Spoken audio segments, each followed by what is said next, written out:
I am your Hindi teacher Aarti Mishra. आज हम class 8 के बच्चों को हिंदी पढ़ाएंगे।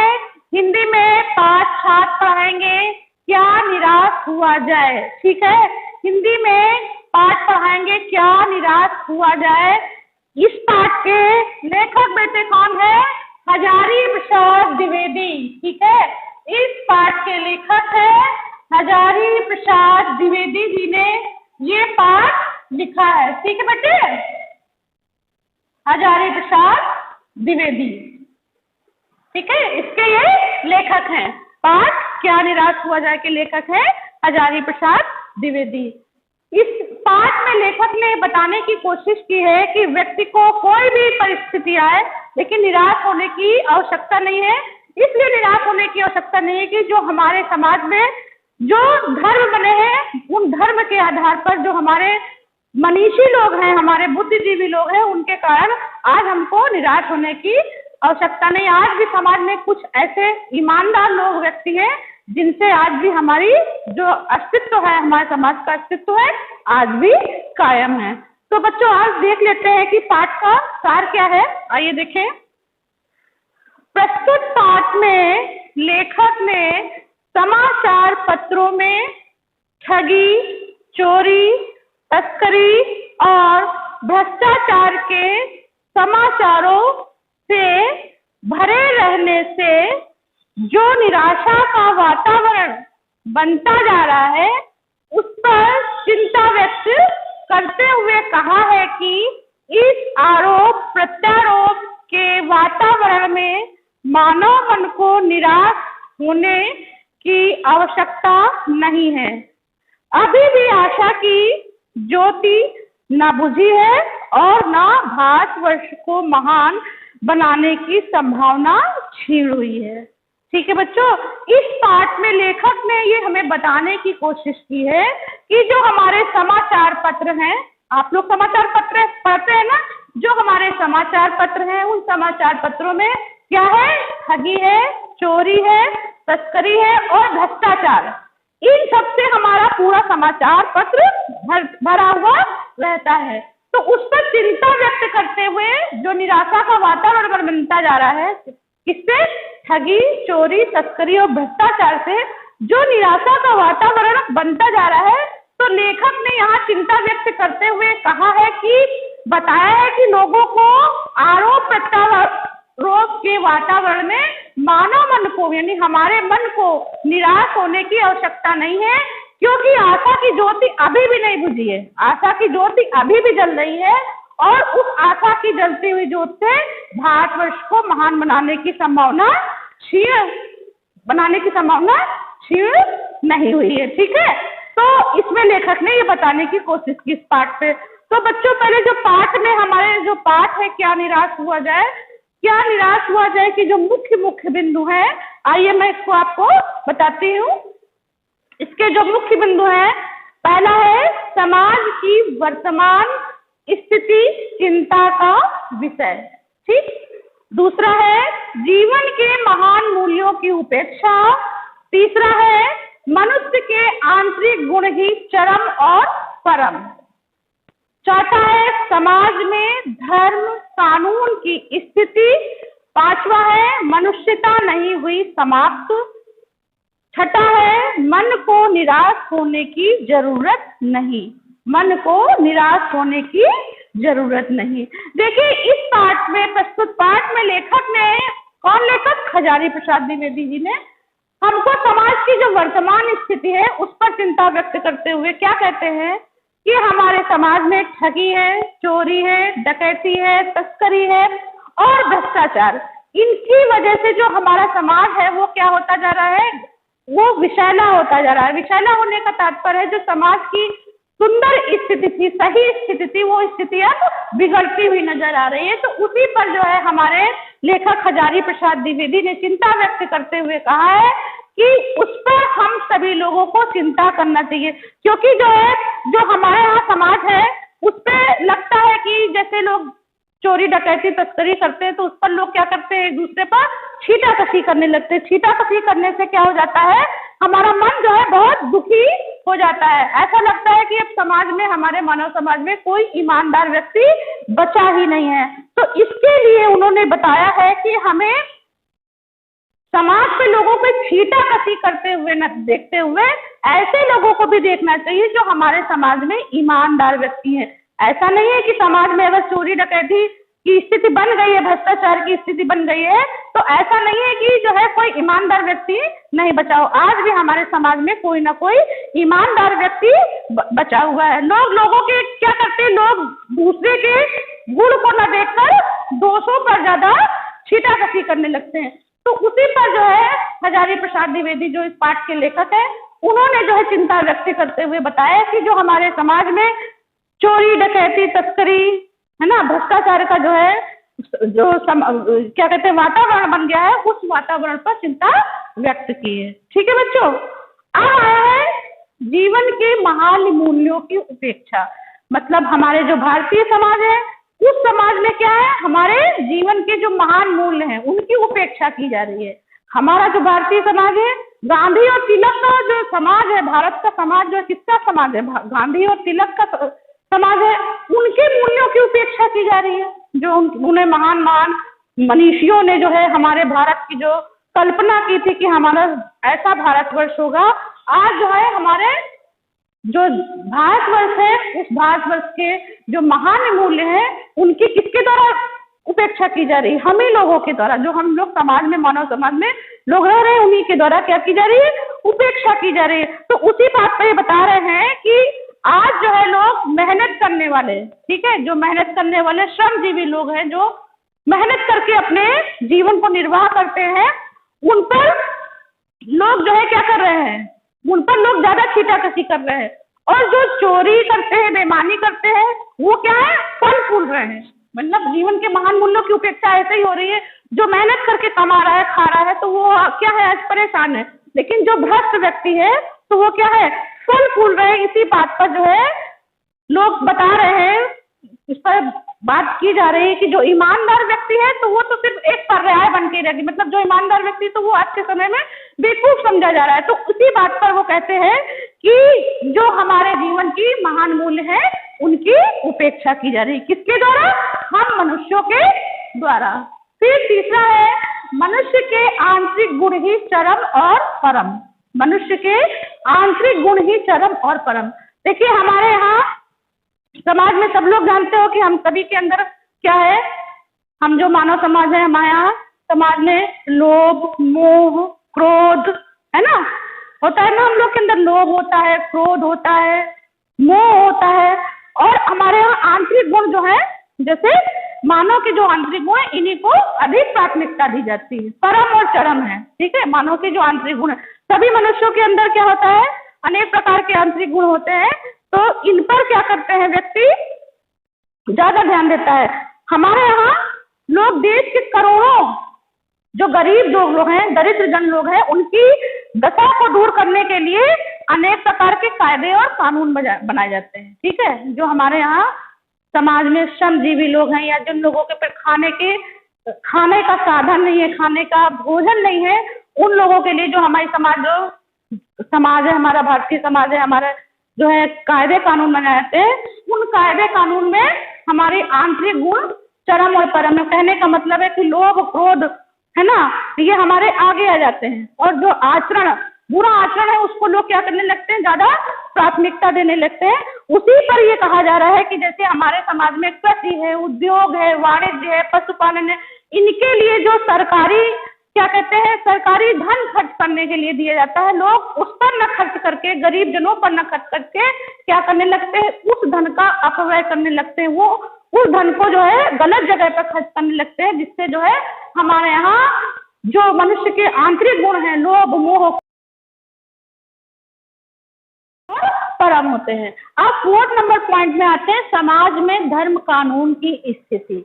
इसमें बेटे लेखक ने बताने की कोशिश की है कि हमारा समाज क्या है, धर्म का समाज है, ठीक है। अनेक धर्म के लोग रहते हैं, जिससे धर्म से लोग भयभीत रहते हैं। इतना कानून से नहीं रहते जितना कि हम धर्म से डरते हैं। ठीक है, इतना हम कानून से नहीं डरते जितने कि हम धर्म से डरते हैं। और इस धर्म की आड़ में जो हमारे कानून बनाए जाते हैं तो उसमें जो प्रतिष्ठित व्यक्ति है उसका लाभ उठाने पर नहीं चूकते हैं, उसका लाभ वो उठाते हैं।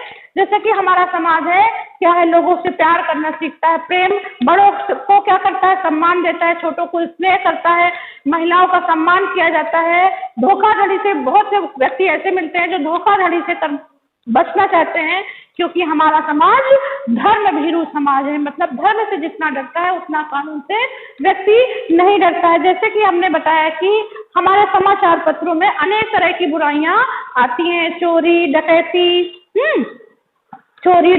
तस्करी, भ्रष्टाचार के कई उदाहरण हमारे समाचार पत्रों से भरे रहते हैं। लेकिन दोषों को पर्दाफाश करना तो अच्छी बात है। अगर हम किसी की कमियों को, किसी की गुणों को अगर हम सामने ला रहे हैं तो अच्छी बात है, लेकिन उस बात पर क्या रस लेना, मतलब मजा लेना, मतलब हम किसी व्यक्ति के अवगुणों को बता रहे हैं तो उन अवगुणों का रस लेना, ये भी उससे ज्यादा बुरी बात है। जो चोरी डकैती तस्करी कर रहे हैं उससे भी ज्यादा बुरी बात तब हो जाएगी जब हम उस पर क्या करने लगेंगे, रस लेने लगेंगे।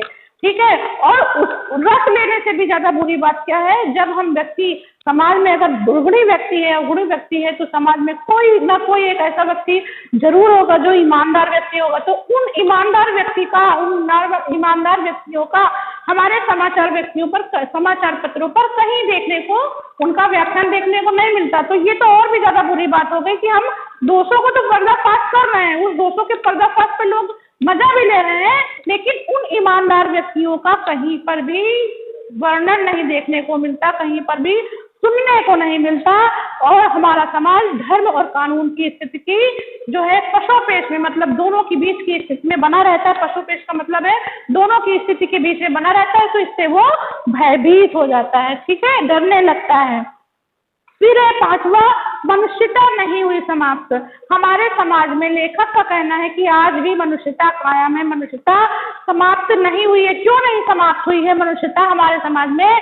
इस चीज को लेखक स्वयं अपने अनुभव को हम पाठकों से वो बांट रहे हैं। वो पहली घटना बताते हैं कि एक बार उनको कहाँ जाना था, किसी स्थान पर जाना था, तो जिसके लिए वो टिकट घर पर टिकट लेने जाते हैं, तो वहां पर टिकट बाबू को वो 10 की नोट की बजाय 100 रुपए की नोट थमा देते हैं। तो जिससे वो जब टिकट बाबू देखता है उस पैसे को, तो वो पैसे लेकर जो लेखक होता है वो द्वितीय श्रेणी के डिब्बे में जाकर बैठ जाता है यात्रा करने के लिए। टिकट बाबू जो है अनेक चेहरों पर उस लेखक के चेहरे को ढूंढते हुए 90 रुपए के नोट जो है 90 रुपए लाकर वो लेखक के हाथों में थमा देता है। और लेखक के हाथों में जब थमा देने के बाद उस टिकट बाबू की आंखों में एक अजीब सी गरिमा है, ठीक है, अजीब सी गरिमा देखने को मिलती है, अजीब सी खुशी देखने को मिलती है कि मैंने अब ईमानदारी का कार्य किया, कि मैंने गलत पैसे वो व्यक्ति लेखक हमको दे गए थे, जिसको मैंने उनके 90 रुपए को वो वापस कर देते, जिसको लेखक अपने विचार को हम लोगों से बांट रहे हैं। दूसरी घटना वो बता रहे हैं कि एक बार वो बस से उनको जाना था, पहुंचना था, लेकिन अपने परिवार के साथ और 3 बच्चों के साथ बस में भ्रमण कर रहे थे। तो बस चलते चलते रास्ते में बिगड़ जाती है, खराब हो जाती है बस, वो सुनसान जगह पर जाके वो खड़ी हो जाती है। तो लोग जो है उस समय बात करते हैं कि ये स्थान सही नहीं है, ये गलत जगह बस खराब हो गई है, यहाँ पर चोरी डकैती का वातावरण हमेशा आए दिन बना रहता है, घटनाएं कई सुनने को मिलती हैं।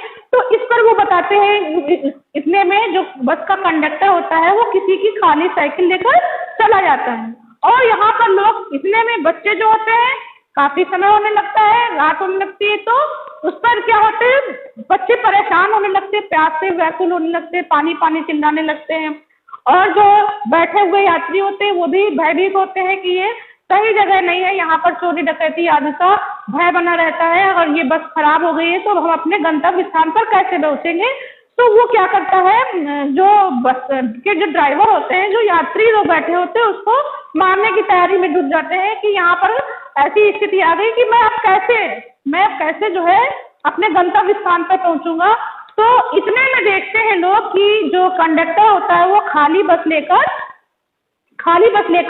वहां पर आता है, और जो प्यास से व्याकुल बच्चे थे उन बच्चों को पानी पिलाते हैं, और जो यात्री होते हैं उसको जो खाली बस होते हैं उसमें लाके बैठाते हैं, और खाली बस बैठाने के बाद वो जो यात्री लोग होते हैं ना, जब देखते हैं तो वो कंडक्टर को छोड़ देते हैं, सॉरी ड्राइवर को छोड़ देते हैं, और यात्रीगण जो है दूसरी गाड़ी में जाकर, बस गाड़ी में जाकर बैठ जाते हैं।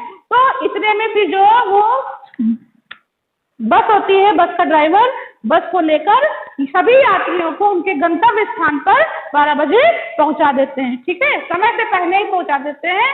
और जो ड्राइवर होता है और क्या कंडक्टर होता है, उनसे सभी यात्रीगण माफी मांगते हैं। लेखक माफी मांगता है कि मुझसे ये, मतलब जो यात्रीगण होते हैं सभी माफी मांगते हैं कि मुझे माफ कर दो, मुझसे गलती हो गई है। तो लेखक ने इन दो उदाहरणों से बताने की कोशिश की है कि आज भी मनुष्यता बरकरार है, आज भी मनुष्यता कम नहीं है।